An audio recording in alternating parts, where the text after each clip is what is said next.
धन्यवाद प्रेमी पिता, आज के सुंदर वचन के लिए आपका धन्यवाद करते हैं। बाइबल अध्ययन के लिए खुदावन आज के बाइबल अध्ययन के द्वारा हर सुनने पढ़ने वाले को बड़ी बरकत देना, सारी आदर में मजलाल आपके नाम को देते हैं, यीशु नाम से मांगते हैं, आमीन। हम पढ़ेंगे उत्पत्ति की किताब 42 अध्याय। यूसुफ के भाइयों का मिस्र में आगमन।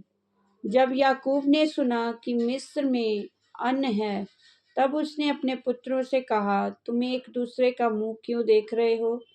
फिर उसने कहा, मैंने सुना है कि मिस्र में अन्न है, इसलिए तुम लोग वहां जाकर हमारे लिए अन्न मोल ले आओ, जिससे हम ना मरे वरन जीवित रहें।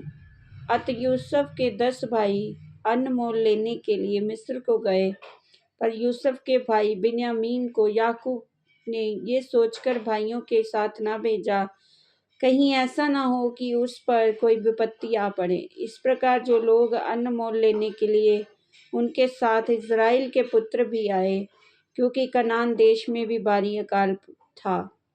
यूसुफ तो मिस्र देश का अधिकारी था और उस देश के सब लोग के हाथ वही अन्न बेचता था। इसलिए जब यूसुफ के भाई आए, तब भूमि पर मुंह के बल गिर के उसको दंडवत किया।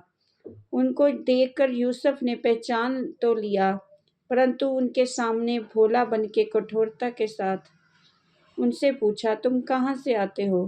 उन्होंने कहा, हम कनान देश से अन्न मोल लेने आए हैं।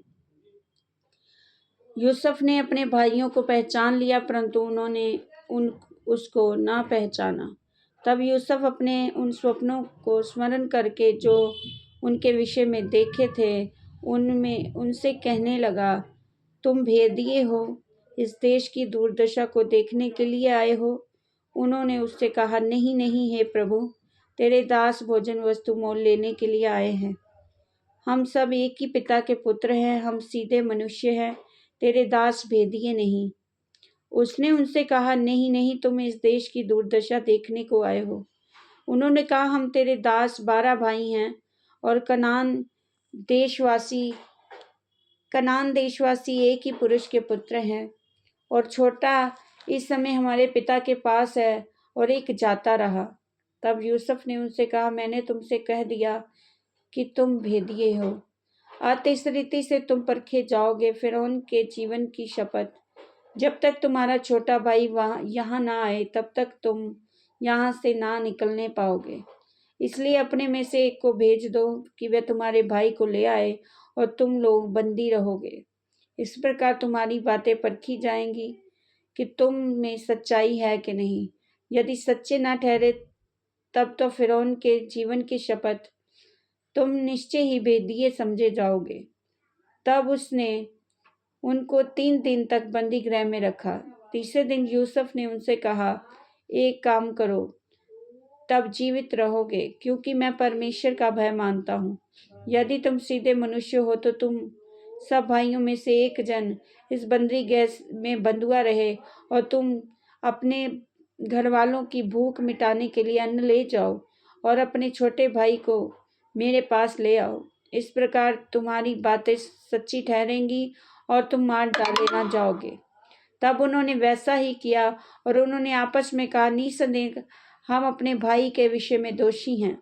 इसलिए जब उसने हमसे गिड़गिड़ाकर विनती की, तब भी हमने ये देखकर कि उसका जीवन कैसे संकट में पड़ा है, उसकी ना सुनी। इसी कारण हम भी अब इस संकट में पड़े हैं। रूबेन ने उनसे कहा, क्या मैंने तुमसे ना कहा था कि लड़के के अपराधी मत बनो? परंतु तुमने ना सुना। देखो, अब उसके लहू का पलटा लिया जाता है। यूसुफ की और उनकी बातचीत एक दुभाषिया के द्वारा होती थी। इससे उनको मालूम ना हुआ कि वह उनकी बोली समझता है। तब वह उनके पास से हटकर रोने लगा, और फिर उनके पास लौटकर उनसे बातचीत करके उनमें से शिमोन को छांट निकाला और उनके सामने उसे बंदी बना लिया। यूसुफ के भाइयों का कनान लौटना। तब यूसुफ ने आज्ञा दी कि उनके बोरे अन्न से भरो, और एक एक जन के बोरे में उनके रुपयों को भी रख दो, और फिर उनको मार्ग के लिए भोजन वस्तु दो। अतः उनके साथ ऐसा ही किया गया। तब वे अपना अन्न अपने गधों पर लाद कर वहां से चल दिए। सराय में जब एक ने अपने गधे को चारा देने के लिए अपना बोरा खोला, तब उनका रुपया बोरे के ऊपर रखा हुआ दिखलाई पड़ा। तब उसने अपने भाइयों से कहा, मेरा रुपया तो लौटा दिया गया है, देखो वे मेरे बोरे में हैं।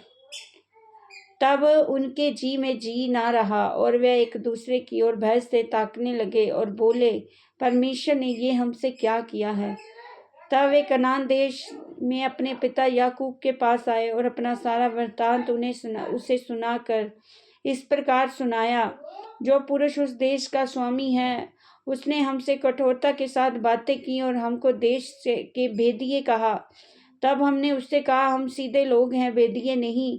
हम 12 भाई एक ही पिता के पुत्र हैं। एक तो जाता रहा, परंतु छोटा इस समय कनान देश में हमारे पिता के पास है। तब उस पुरुष ने, जो इस देश का स्वामी है, हमसे कहा, इससे मालूम हो जाएगा कि तुम सीधे मनुष्य हो। तुम अपने में से एक को मेरे पास छोड़ के अपने घर वालों की भूख मिटाने के लिए कुछ ले जाओ और अपने छोटे भाई को मेरे पास ले आओ। तब मुझे विश्वास हो जाएगा कि तुम भेदिए नहीं, सीधे लोग हो। फिर मैं तुम्हारे भाई को तुम्हें सौंप दूंगा और तुम इस कनान देश में लेन देन कर सकोगे।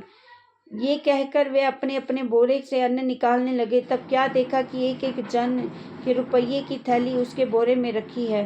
तब रुपये की थैलियों को देखकर वे उसका पिता बहुत डर गए।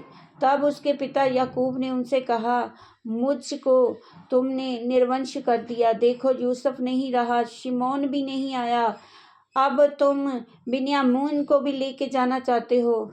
ये सब विपत्तियां मेरे ऊपर आ पड़ी हैं।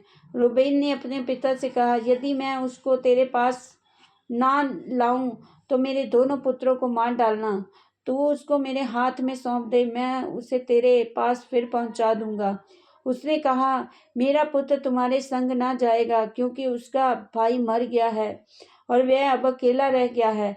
इसलिए जिस मार्ग से तुम जाओगे, उसमें यदि उस पर कोई विपत्ति आ पड़े, तब तो तुम्हारे कारण मैं इस बुढ़ापे की अवस्था में शोक के साथ अधोलोक में उतर जाऊंगा। इस वचन के द्वारा प्रभु ब्लेस करेंगे। आमीन। सबको जय मसीह की।